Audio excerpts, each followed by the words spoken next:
لبيك اللهم لبيك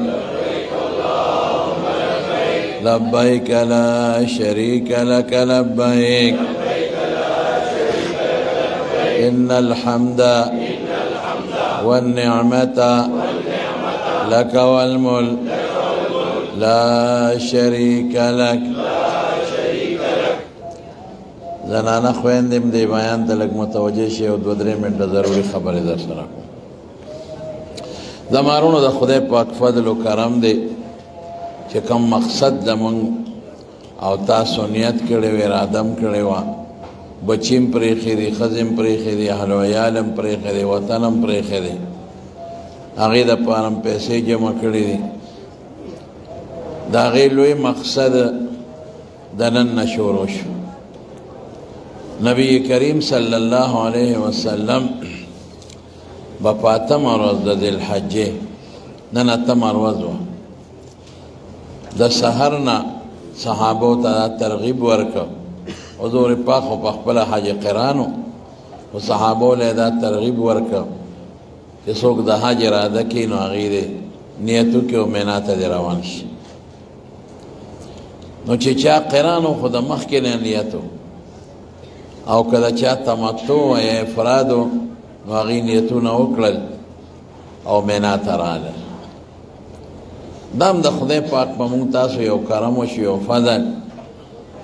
د دې د قانون مطابق خو مونږ د شپې پته مو چې شپې به راځو او ما تاسو ته ویلي چې مونږ به د دې د قانون احترام کوو ځکه د حج او د عباداتو د دې چې څومره سیسټم دی نو دا د علماو کمیټې دی د دوی لوی علما دي هغې علماو پسې مونږ منځونه کوو مونږ بس اقتدا کوو نو دا فیصلې هغوی کوي نو د هغې د هغه فیصلو ماتحت به مونږ چلیږو. لکه اوس دا زمونږ چې کومې خیمې دي در حقیقت دا خو په مزدلفه کې دي دا خو د مینا نه بار دي نو بعضې خلک به وایي چې یاره دا څنګه چل دی نو دا د دې د حکومت فیصله ده توصیه ورکړې ده د ضرورت مطابق د حالاتو په تقاضا باندې لکه څنګه چې جومات راکوټې او بندې غټ کړي لوی یې کړي دقه رنګې مینا له دوی یو توصیه ورکړه او د مزدلفې بعضې ځایونه یې پکې راګیر کړل. نو دا څه دلته حکومت الحمدلله په مذهبي څیزونو کې د علماو ماتحت چلیږي. دا فیصلې علما کوي او لوی علما کوي او د دنیا هغه چوټي کې علما چې تاسو ورته وایي هغې دا فیصلې کوي نو بس د هغې فیصله ده او اکسټنشن ورته دی وایي مونږ ته عربۍ کې توصیه وایي یو توصیه ورکړه او دا علاقه دا د ضرورت مطابق په مینا کې داخله شو. څنګه چې صفا مروه پخوا خو صفا مروه ډېر تنګ ځای و نو دې صفا مروه له هم توصیه ورکړه یو غټه برنډه پکې جوړه کړه یو سایډ ته. دا اوس چې تاسو په کوم صفا مروه کې منډې وهئ دا پخوانی وه خو دا تنګه وه په یو ځای به خلک تلل او واپس به هم په هغې طرف راتلل ډېره تنګه وه. دا پکې دوی غټه برنډه جوړه کړله او شپږ چتو ته یې ورسوله. نو د حالاتو په تناظر کې په انتظامی امورو کې دی خپل فیصلې کوي او موږ به د دې د فیصلو او د دې د قانون احترام کوو. نو بس دا اوس د مینا په حدودو کې داخله ده د مینا احکامات به پکې چلیږي او زموږ بعضې دوستان چې د عرفات نه راواپس شي او په مزدلفه کې شپه کوي نو د خپلو خیمو ته راځي وی دا خو مزدلفه کې دي نه بس دا اوس مینا ده. نو اوس به چې د عرفات نه راشئ او تاسو په مزدلفه کې قیام کوئ نو د دې پل نه پورې غاړه به کوئ دې خیمو ته به نه راوړئ. دا خیمې دا په حدودو د مینا کې نو زما وروڼو د دې دغه انتظام او قانونو چې د شپې به موږ راولي لیکن د ګاډو د کموالی یا د نشوالي په وجه زمونږ هغه کار سحر ته شو. نو ما وی د خدای په موږ غریبانانو لوی فضل او کرم دی چې زمونږ کار خدای په خود به خود سنتو ته ور برابر کړي. یعنې مونږ خو به د شپې راتلو خو الله هم صحیح وه خو الله په خپله سنتو ته برابر کړ او څنګه چې حضور پاک په کم وخت را روانېده هماغه ټیم سره مونږ رالو. الحمدلله دا پنځه منځونه دلته سنت دي. یو د ماسپښین هغه مونږ دلته وکړه الحمدلله، د مازدیګر هغه هم دلته وکړه الحمدلله، او د ماښام هم وکړه الحمدلله، او د ماسخوتن او د سحر دوه منځونه پاتې دي.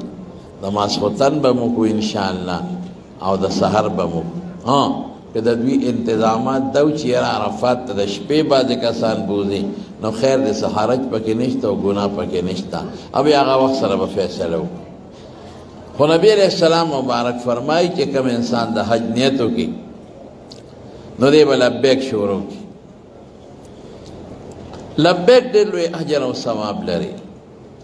رسول الله صلی الله علیه وسلم فرمایي چې یو انسان لبیک وایي نو چې کم کاڼي بوټي د ده لبیک اوري نو د قیامت پر ورځ به د الله په دربار کې وله ګوی کوي.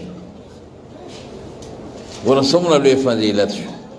قیامت پر ورځ دا ټول کاڼي بوټي، دا کپړې، دا فومونه او چې دا څه دي د کائناتو او زمونږ لبیک اوري نو دا به مونږ د خدای په دربار کې ګوی کوي چې الله دا د لبیک ویلی دی.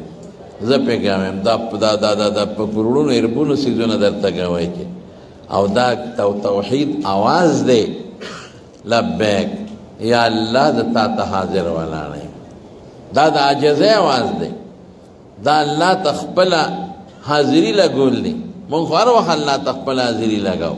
دا یو مخصوص حاضري ده. نو ته وایې لبیک یا الله زه بار بار تا ته حاضر ولاړ یم. لبیک الله بار بار در ته حاضر ولاړ یم. اللهم یا الله لبیک بار بار در ته حاضر ولاړ یم.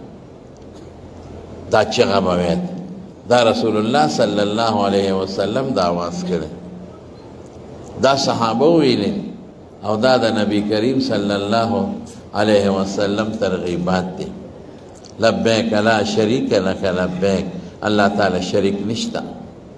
خدای ته یوې په ذات کې یوې، ستا په صفاتو کې ستا سره څوک برابر نشته، او الله چې ته کوم کارونه کې داسې بل څوک نشي کولی. ګوره راکوټې ټکې د څومره غټه فلسفه ده پکې. لبیک تا ته خدای زه حاضر یم، ستا در کې زه حاضر یم الله. ستا چې څه احکامات دي هغې ته غاړه بسته یم. څومره احکامات دي ستا هغې ته زه غاړه بسته یم. حاضري دا معنی الله چې ته